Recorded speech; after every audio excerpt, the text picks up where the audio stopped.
AfterBuzzers, welcome to the Homecoming After Show. This is part 3, which means we're going to be wrapping up the thrilling season 1, and tonight we're going to talk about mysterious boxes, Italian food, and the powerfulness of Hong Chau. Stay tuned. You're tuned in to AfterBuzz TV, the ESPN of TV talk. Now, let the buzz begin. So apparently we've all rediscovered Sheryl Crow. And this song is from Aaron Brockovich because we're continuing our love for Julia Roberts. This is the Homecoming After Show. Thank you guys so much for joining. I'm your host, Lesley Powers, and as always, I'm joined by my lovely co-hosts. Hey guys, I'm Archie Jay. Hi everyone, I'm Carolina Bonetti. Hi, I'm Heather Geisler. And we're going to dive into part 3 here in just a minute. And don't forget to stay tuned for the full episode because we do have our special segment called Social Hero that Archie's going to be doing.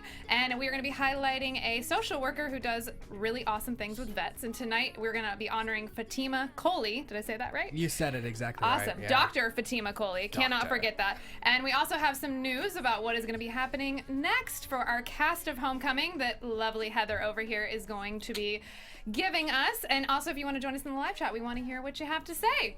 Awesome. Okay, so we left off on episode 7 in a very thrilling cliffhanger of Heidi being like, I gotta go find this guy named Colin. Little did she know she was sitting right next to Colin, and he seemed really up for it. So that's basically where we left off. So I'm curious to dive into, now that we've seen the whole season, if at that moment, what did you guys think was gonna happen? And did your predictions happen, Archie? My predictions did not happen. She is alive and well, and the whole scene at the homecoming facility took a turn for me. Yeah. Carolina, what did you think? I liked it. I mean, I kind of felt like that was the direction it had to go in order to move the story forward. So I feel like before that, what I had been anticipating kind of came to fruition a little differently, obviously, than I thought, but still, where would the story go if she never came full circle? You know? True. Yeah. I was thinking that when they got to homecoming and there was the facade and everything, I thought Thomas was like on a different timeline almost. So I was really at that moment thinking, where is this going? I actually have no idea. I'm really excited to figure out how this is all going to unfold. Yeah, I feel like these last 3 episodes was definitely like, for me, I was like, next, because I was just like, I have to see Walter. That's all I kept thinking. I was just like, where is Walter? Yeah, Somebody show him. And I knew we had to see him again. But I will say, when they were in the like double like facade, like the real place and the place across the street that we were watching, I had so much anxiety because the build up that they created to that moment was just brilliantly executed. Yeah. As in as the audience watching, I was like, my heart was pounding, like, what if this is like Ships in the Night where they pass and they just miss each other and then she never knows. Yeah, I definitely felt how is she that. gonna find out? But then it did, and I thought it was great. I love the whole confrontation of it all. Yeah, it was great. And that when they show up, like I had my prediction last time, I was like, they're going to go there and it's going to be gone. That's what I thought. The building wasn't even going to be there. And so when they show up and it's this Mirror Pond Wellness Center, I'm like, oh my God, what if this is the same staff working this place and they're all just brainwashed and everybody's forgotten everything? That's what I thought was going to happen. I thought they were in the same building, but I thought that she was in the front and he was in the back of the building. Because you know how sometimes those big like office complexes, you can kind of like walk in the front and it's one thing, and if you walk in the back door, it's another, because it's like a separate set of offices.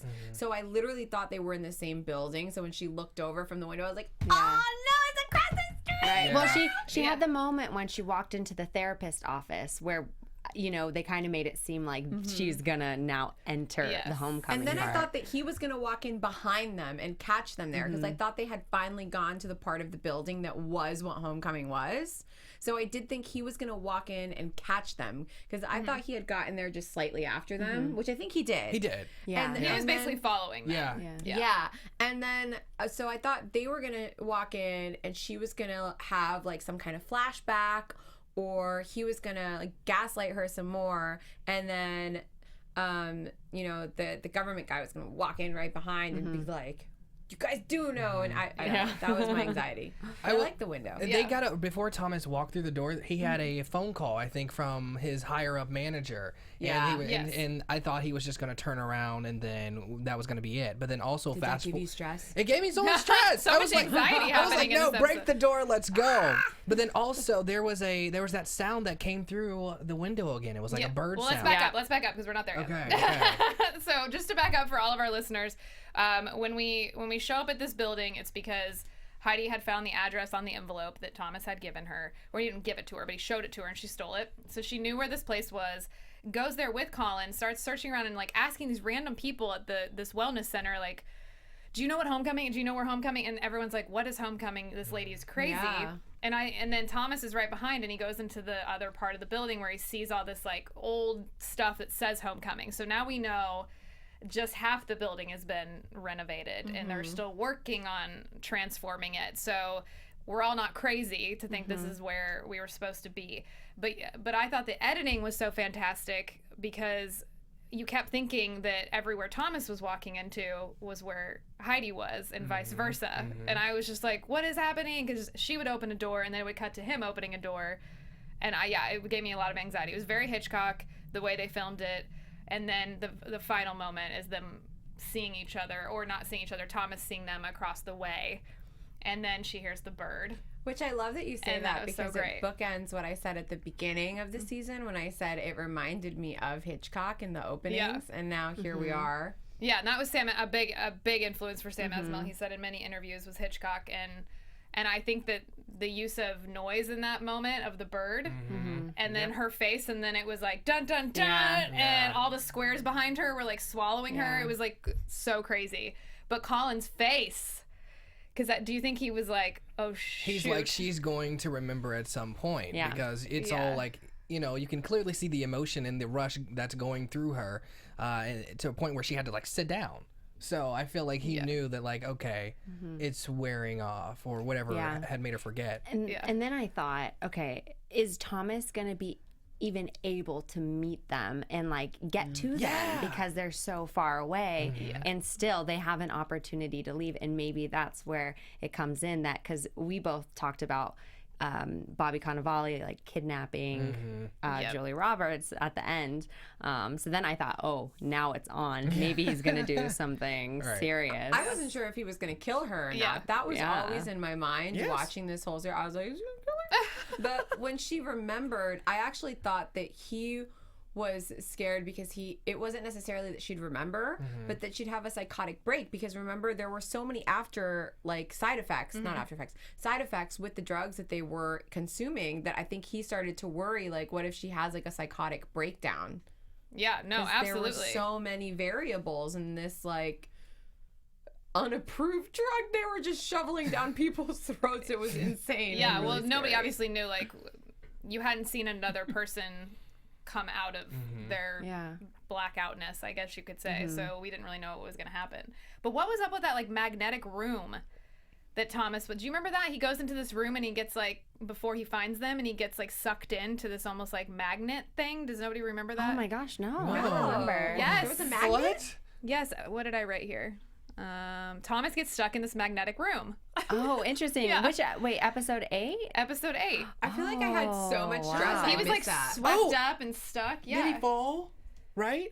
He was just in this random No, when room, he and fell he couldn't. when he fell down the stairs. Yeah, because he yeah, that's leaving when he was trying to catch when them. he was trying Apparently, to I catch was the them. only one paying attention to this part. I was paying attention. Live I had chatters, so if you much know what we're anxiety. talking about, Yes. chime in. And I started to think when he was being my swept up from goodness. this magnet or whatever, I was like, oh my God, is this how they erase their memories? Because then when they meet outside, because everybody rushes outside because he sees them and they meet up outside, I'm like, he acted all disoriented. And I wondered if he... I thought he fell, and it was just angled. That was leaving as he was trying to Right? catch them. Okay. He fell Yeah, down he the just fell stairs. because he was running and he's like Exactly. has 2 left feet. A little clumsy. But he was But like the sucked magnet? into something. We gotta go back Yes. and watch that. Okay. Yeah. So when I just thought he fell. But you're saying something pushed him back? Something, he was in a room that everything was getting like almost like sucked up or something. And that's before the fall, is what she's saying. Oh. Yeah, it was. We're gonna have to. I have go to back and rewatch watch that. Yeah, I didn't catch that. Yeah. Yeah. I think I was Bonus black. point. I was having like little mini brownout spots where I was like, "This is so stressful. I can't." Were you on were you on the homecoming drug? Yeah, I mean, I was totally sober. Yeah, obviously, like they slipped it in watching it. That's what they do to all their viewers apparently. But I want to talk about when they all meet up outside because Thomas, you know, Colin starts berating Thomas and telling him he's pathetic. He's just a clerical worker or whatever he called him. And then Heidi starts to spin out of control, and then Colin spins it on her. And he's like, I don't know what you're talking about. I never stepped foot here. And then you start thinking, oh my God, he never did. You only saw him on the phone. Mm-hmm. Yeah, but that was a cop-out because he knew all about it, and he's the one who set it out. So regardless of whether he was physically there or not, he was there. Oh, yeah. His presence made it a thing. And I was so vindicated when she snapped on him. I was like, oh, yes. Right, girl. Yeah, and she like pushed him in the fountain. I was like, that's right. But I felt bad for Thomas. I felt like he was getting like the short end of the stick. Yeah. I felt bad for Thomas too. I felt like Thomas knew that he was a douche, and he was just like letting him have his little big man Napoleon moment. And he was like, yeah, that's right. I'm gonna write my little paper. See what happens to you. Right. Yeah. No, I felt bad for Thomas too because I thought clearly she is having like some, you know, something happened to her brain to where she forgot. So I felt like Thomas thought, oh, okay, these two are actually working together, hiding some, I don't know, whatever, you know, whatever it was. So what is he really going to get in the end? It's not like he's a police officer. Yeah, and that's what Colin wanted to make him remind him of. Like, what? You're not a cop. Yeah. What are you going to do with your little complaint? Yeah, which is kind of true. It is true. Yeah. What else is true is that we have awesome after shows that Carolina's going to tell you about. Look at that segue. That's right, ladies and gentlemen. If you've been enjoying our after show, AfterBuzzers, our network produces after shows for nearly all your favorite TV shows. From dramas, reality TV, sci-fi, and more, there is no network that works harder to serve television fans. But we need your help. We're asking that you please subscribe to one or more of our YouTube channels. By subscribing to our channel, YouTube will suggest content that's tailor-made for you, and you'll help AfterBuzz continue to grow. And if you're worried about pesky notifications, don't be, because they're optional. So hit the subscribe button now for this channel and check out all our other AfterBuzz YouTube channels as well. And let us know you did so in the comments, and we'll thank you on air. For now, thanks for being the best fans and for helping us be the ESPN of TV talk. Yay! Woo-hoo. Thank you guys so much. I actually did another podcast this weekend where I was the guest, which was weird. Oh.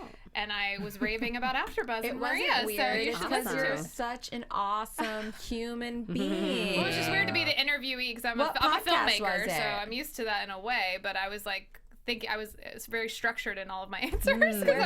Where can they find it? It's called Make It by Bonsai Creative, and it's on all the podcasts, and it'll be out in probably 10 days. That's awesome. Yeah, but I talk all about AfterBuzz and Maria and how amazing this opportunity is, so you guys should check that out. And how much she loves working with us. That was the whole show. And I said that everybody should watch the Homecoming After Show because that's what I'm on. So, well, let's go on to, before we jump into this topic of them eating food, because this is like a big scene. Who knew that people eating food would be such a big scene? Yeah. But I want to talk about the very beginning of episode 9. I thought it was so cool that they started out with Heidi's interview with Colin. They wrapped it up at the end, which we'll talk about more, but I just thought it was very interesting that you got to kind of see her really vulnerable before all this started.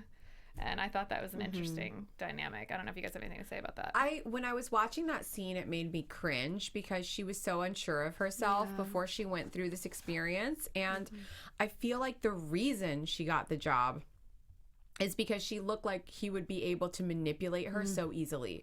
Because she was unsure of herself. She was eager to please. She was clearly craving employment in this particular field for, you know, treating people. And I felt like you could just see like his little demon hamster wheel just like spinning in his head as he knew that she was the perfect candidate to carry it out because she was so eager to please. But little did he know, Heidi also had a moral compass. Yeah. This scene was nice to see because we had seen her mom talking earlier, like, why would they hire, you know, you, like, she wasn't really qualified for it. So it was more of her kind of demeanor and like how demure she was. I think it was her eagerness too, because she says at the end, He says what he needs is passion, and she says she's eager to play a role in being a part of this. And then he's kind of like underwhelmed. He's like, okay, great, we'll let you know. But she's like, what? I'm willing to build my life around this work, and that is what he wanted to hear. Yeah. I feel like him. You need a scapegoat. Because I don't think he like belittled her in a way, but the way he set it up made her feel that she had to work her absolute hardest and like commit her life to it. That's why, you know, besides the fact that like, oh, we can manipulate her, but like she's going to go above and beyond because she's not qualified.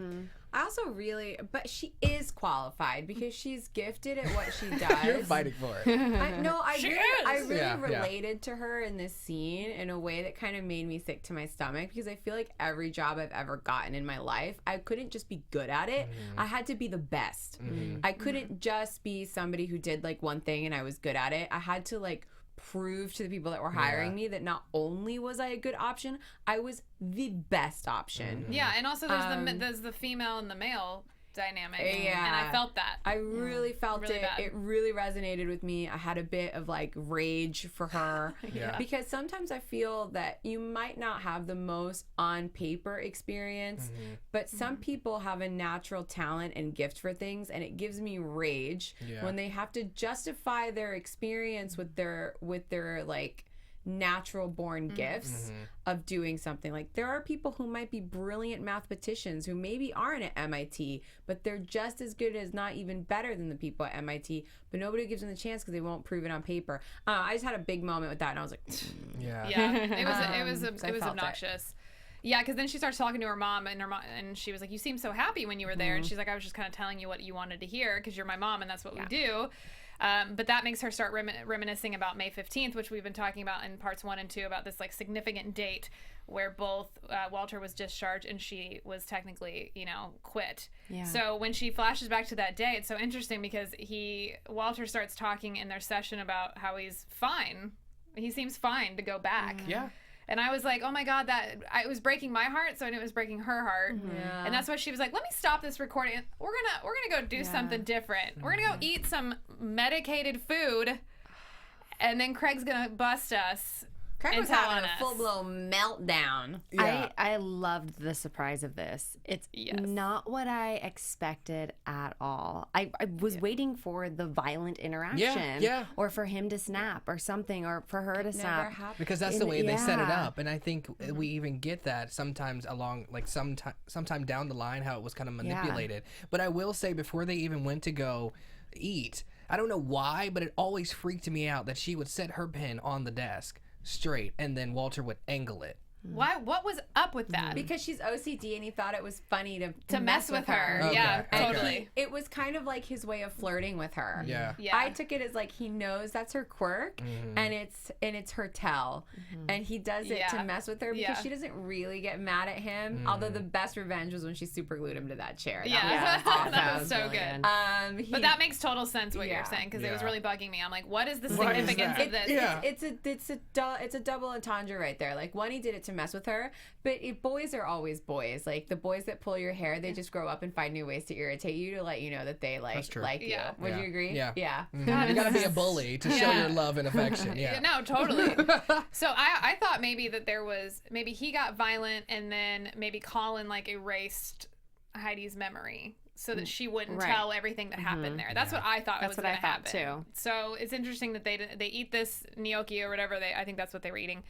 And this was like a plate of vegetables. No, it was like a pasta. It was Italian. It was like a gnocchi. Oh, I thought it was just like colorful veggies with like red marinara sauce. No. Yeah. Yeah. So Craig sees it. He calls Colin. He's freaking out. Because it's also like the man could have set himself on fire, and that was the level of freak It's also the last week of doses that she was eating as well. Yeah. Because you have to do it in like increments of weeks. So she just went all the way to the highest. I wondered why, like, was she just trying to stay in solidarity with him? Like, let's do this together. Like, let's get out of here together. I think she knew it was. I think she knew it was gonna mess with her, and she wanted him to do it so that he had a double dose, so that he was incapacitated and couldn't be deployed. That he couldn't go. Yeah. But if she wasn't eating it with him, it would have looked weird for her just to be like, eat this, because I need you to be incapacitated. But I also feel like what happened. It would be a part of her like social, like her consciousness. But it's reckless of her because who knows what those drugs could have done to her. She's desperate at that point. But she didn't want to live with that. That's why I feel like she's just like, well, let me forget this too. I don't know. She didn't know what she'd forget. You have no idea what it's not like the drugs pick and choose a memory. No, that's true. I mean, she did not. She was very reckless, but I think she was willing to like take that risk because she didn't want him to be deployed again. She loved him. It was wonderful acting by Julia Roberts. She's been so fantastic. She loved him. So he brings up the fish camp place again, and he's kind of like, when I come back, we'll go. And so that was planting a big seed for the audience right there. But then when he calls Colin, and then Colin freaks out. That's not till the next episode, but I want to talk one more thing. In episode 9 was in the future storyline, Colin comes home after having his debacle with Thomas and getting thrown in the fountain and everything at the wellness center. And what we mentioned this last week, I'm so excited. This box that he tries to tell his wife something. What did you guys think he was trying to tell her? Oh, that he cheated. The bear, that he cheated on his wife, and I feel like she already knew. That's why she was like, put it in the box. We don't even. Like, I don't want to actually know. Let me have my suspicions because their marriage is clearly messed up. Yeah. I just imagined the box full, like it was the same thing over and over. Just like, I had an affair. I slept with this person. I wonder what hers said. You know, Yeah. I assumed the box was literally just for him. I don't even want to know what his Pandora's box is. Your Pandora's box, Bobby Cannavale. We have seen enough of this. I don't know. Yeah, you don't want none of that. I don't want to know. That was just an interesting thing that I wonder if it'll come back in season 2, because I thought I feel like it has to. Yeah, their relationship wasn't seen a lot, so I'd be curious. Talk to know about a what's going on literal with opening them. of Pandora's box. Right. Yep. For a second, I was like, "Oh, that's a good idea," and I was like, "No, not a good idea." No. My God, could you imagine you have one too many glasses of wine one night when your husband's not home, and then you start reading the box? That would You just like so take a bad. hammer to it. Done. You turn around and you set the whole house on fire. You're like, I don't even know what happened. You're like Catherine Zeta-Jones in Chicago. You're like, I don't even know what happened. I blacked out, and when I came to, there was blood all over my hands. The drama. And it was all because of the box. It was the box. It's like in 7. What's in the box? What's in the box? Okay, so let's move on to our final episode. Wait, I will say the person who I care about the most died in this episode. Oh, episode 9. Oh, yeah. Oh, Miss What was Trotter. Miss Trotter? Miss Trotter. Oh. Yeah, Miss Trotter. I forgot about her.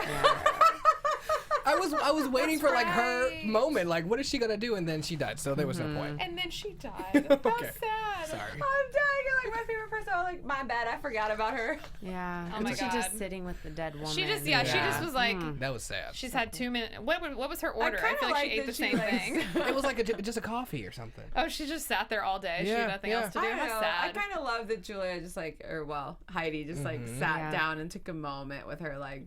Yeah. I think she was like, life is too short. What's going on here? Like, what am I doing with my life? I just came back from this weird experience. I apparently had this life I didn't know about. Like, I don't know. I things were definitely weird. had the life is too short thoughts. Like, Yeah, that's what I thought. yeah, that she's messing up. Yeah, that she's just like, That's good. I'm not young. Like, I'm not super young.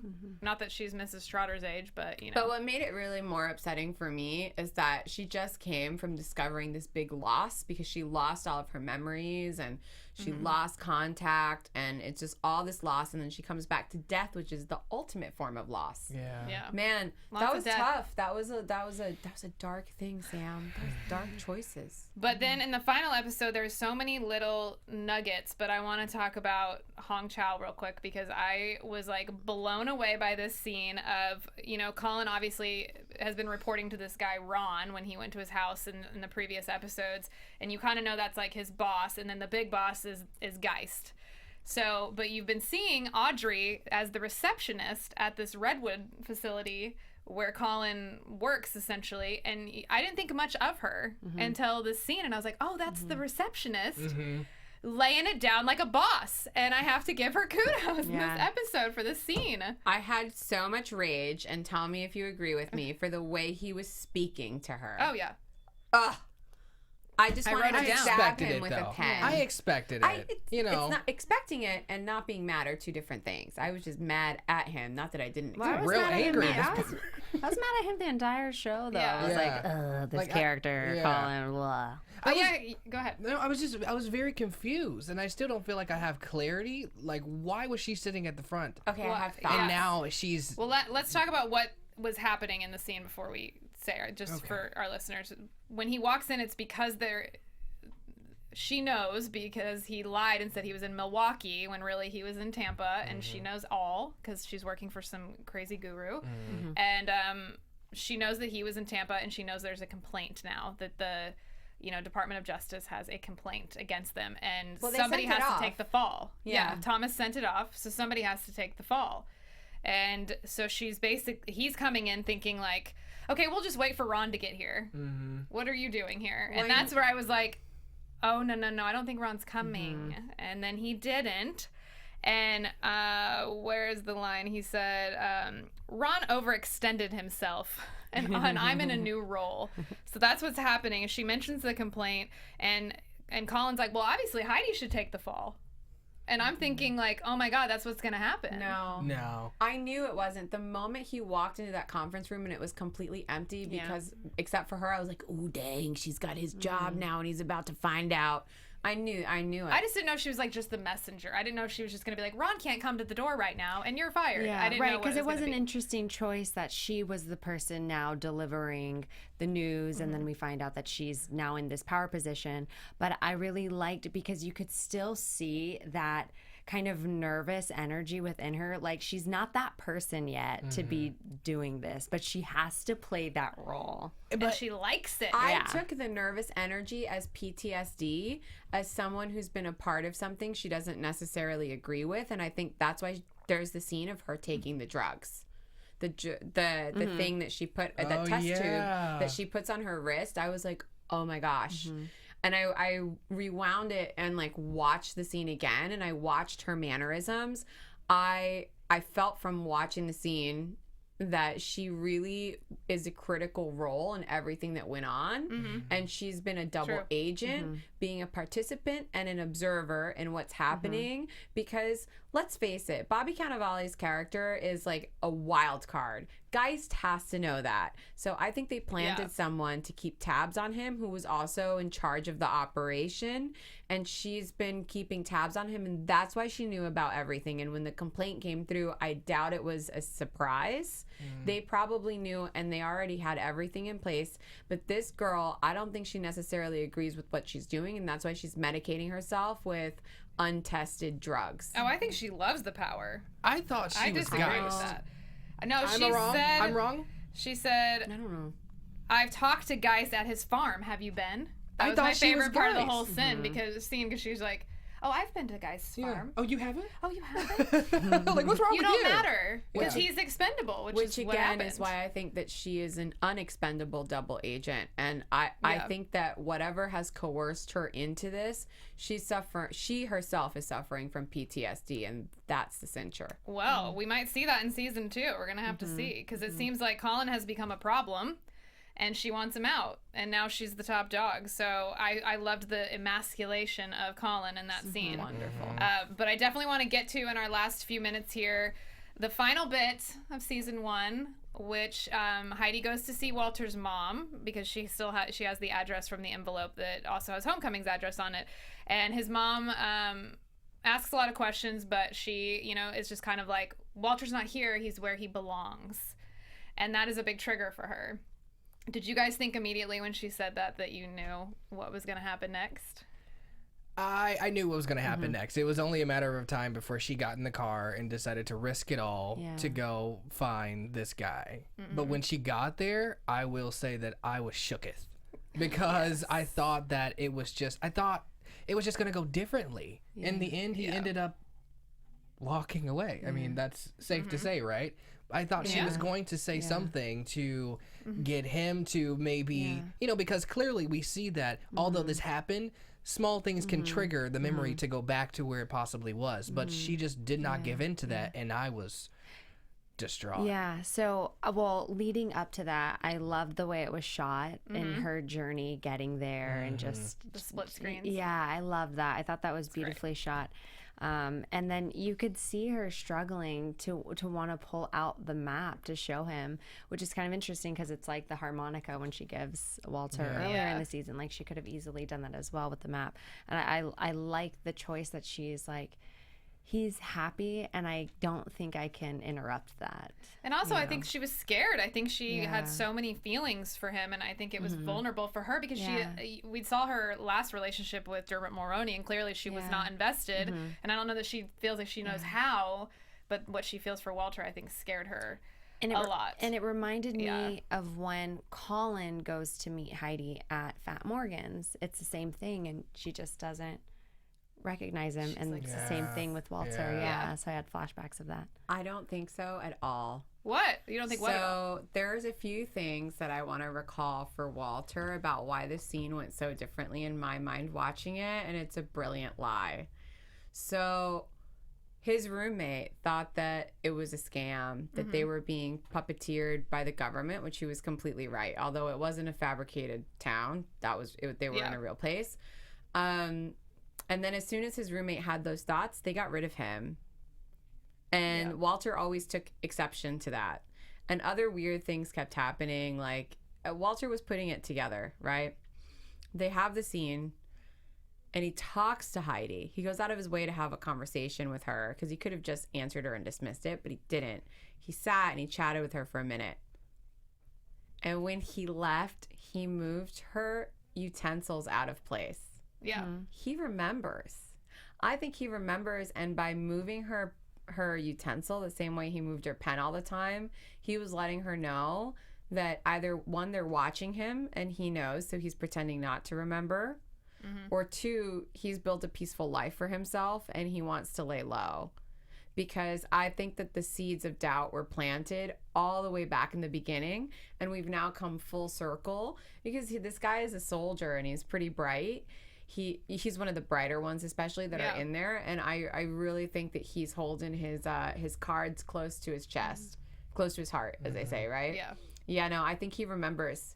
I think he remembers for the most part everything, and that's why he moved her fork or her knife, whichever one it was. But I remember it like really stood out to me that he went out of his way. Of course. I mean, that's what they wanted. And I felt like when she looked out the window, the reason that she smiled is because she knew he remembered because he moved her fork. Well, yeah, and I think she thought in that moment, like, not all is lost. Yeah. I don't know what's going to happen next, but I have connected with somebody, and he's connected with me. I don't know if he remembers everything. I don't know if something triggered him in this conversation, the way the bird triggered her. Right. That's what I wrote down. I'm like, did he remember her? Did she say something to invoke his memory? Was he playing coy? Right. Yeah. It could be any of those things, but that's why I think it was such a good thing to leave on. And my God, Stephan James in that scene, the acting was like, because the whole time I'm like, he is the best damn actor I've ever seen if he remembers and he's acting this way towards her. It was good. Because it wasn't great. It was good. It was okay. No, it was great. But I don't know if I want to believe that idea. It makes perfect sense. I think it was a brilliant lie. Yeah, but I don't want to believe that because then what else is left for us? Or are they just Season 2? I have so many thoughts for where this could go with season 2. But how can Heidi have only taken one dose and has lost all this memory for X amount of time, and he had been going through the treatments for a lot longer? Because it was a 6-week one. I think he was more used to it. I think it's also that Heidi actively wanted to forget, and Walter actively did not want to forget, because the mind is a powerful tool. Yeah, it's a vessel. and he enjoyed their time together. If you want to forget something, you will forget it. Yeah. It'll go into like your deep recessed memory. You won't really remember it. If you want to remember something, your mind will go out of its way to store it. But also the way they set it up is like with the whole week thing, like I say, they put more doses in the food like as the weeks progressed. And she just went straight to the 6th week, I believe. Yeah, so she just like dosed herself hard. I feel the shock of it might have caused her more memory loss than normal, because the drugs are only supposed to affect small tidbits of your memory, not everything. Yeah, but by her never taking them before, I think it was just a shock to her brain. Yeah. I do want to just comment real quick before we get into our special segment, just about the way the show is shot. I read so many articles, and I loved the aerial shots in the show. And Sam Esmail said it was a lot because he wanted them to feel like they're underneath a microscope. And I thought that was interesting because everything looked like a dollhouse, almost like in Hereditary. I was thinking that the whole time, dollhouse, and I was like, and it felt appropriate with you ladies as the panelists because we did Sharp Objects with the dollhouse had a lot of stuff to do with that. So all the Hitchcock moves and the music and everything was just so brilliantly put together by the team, and I just wanted to applaud the team, the cinematographers, and Sam Esmail for all of that creativity. Well, guys, that's pretty much it. We're going to get into predictions later, but I want to get to our special segment, Social Hero. Yeah. Whenever you're ready, Archie, take it away. Well, this week we are highlighting Dr. Fatima Coley, who has worked in the field of mental health for over 10 years. She currently works at the Los Angeles County Department of Mental Health, providing mental health services to severe mentally ill and transitioning youth ages 15 to 25 years old in field-based programming. And she earned her doctorate degree in clinical psychology from the Chicago School of Professional Psychology, Los Angeles campus in 2017. And her research and dissertation work examined the impacts of fathers being incarcerated on African-American adolescents specifically. And she's passionate about providing mental health services to underserved communities. And Dr. Coley always knew that she wanted to be in the field of social services to provide mental health and work to reduce the stigma associated with mental health in the African American community. So she has earned her undergraduate degree at Loyola Marymount University in 2004, and later earning a master's degree in psychology from Antioch University in 2007. And upon completion, she began working with a multidisciplinary team at a nonprofit agency providing mental health services to homeless veterans. And she enjoyed the work because she what she did with veterans and their families changed her life as well over the span of 3 years. And while at that nonprofit agency, she provided case management, intensive individual and group psychotherapy to address major mental health diagnosis, substance abuse, barriers to housing, and other community resources. It was very rewarding for Dr. Coley, as she said, to work with veterans who served our country and sacrificed so much to protect all American citizens. And many of the veterans that Dr. Coley worked with faced challenges reintegrating back into civilian life after returning from deployment. And challenges veterans often face can lead to family programs, lack of employment, depression, anxiety, substance abuse, isolation, and PTSD. Increasing of symptoms often lead to homelessness for many of our veterans too, as we probably have an idea. And the work with family members of veterans was also important to her. She worked to provide mental health services and psychoeducation to family members to help them communicate effectively and understand the challenges their loved ones were facing upon discharge from the military. The family and support and understanding is imperative to helping veterans adjust back into civilian life and cope with mental illness symptoms. So that's why we give it up to our social hero this week, Dr. Fatima Coley. Yeah. Thank you, Dr. Coley. That's incredible. That's awesome. So, Heather, do you have some news and gossip for us? Yes, I do. AfterBuzz TV News. All right, so real quick, wanted to talk about episode 8, Protocol, the scene where Julia Roberts is at her desk collecting her items. We did not get to talk about that, and this has been buzz for her to potentially be nominated for an Emmy. Ooh. And she talked about how Sam just told her, you're just going to sit at the desk. And she's like, well, what do I do? How long? And he's like, 2 minutes. It'll be 2 minutes. And she's like, what do I do for 2 minutes? And he's like, just collect your items.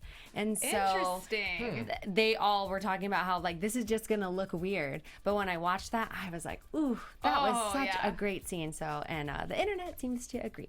Nice. So I want to talk about what's next for our actors. Julia Roberts is in pre-production for a movie called Little Bee.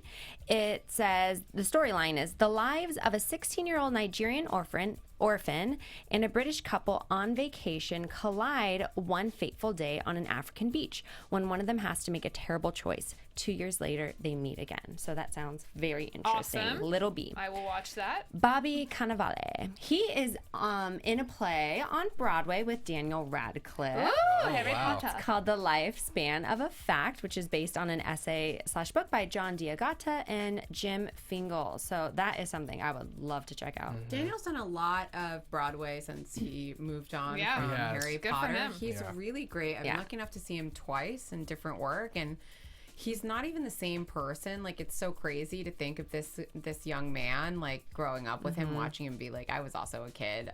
Totally. You know, growing up with him and kind of like seeing him grow up, and he's so different in his work now.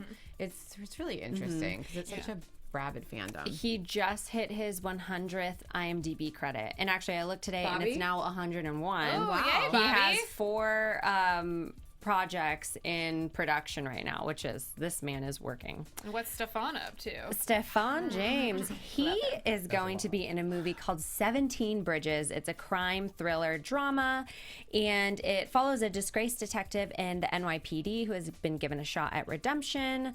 And there is a manhunt for a cop killer, and Manhattan is completely locked down, including all of its 17 bridges. Ooh. So that sounds really good. Amazing. Gives me a little bit of chills.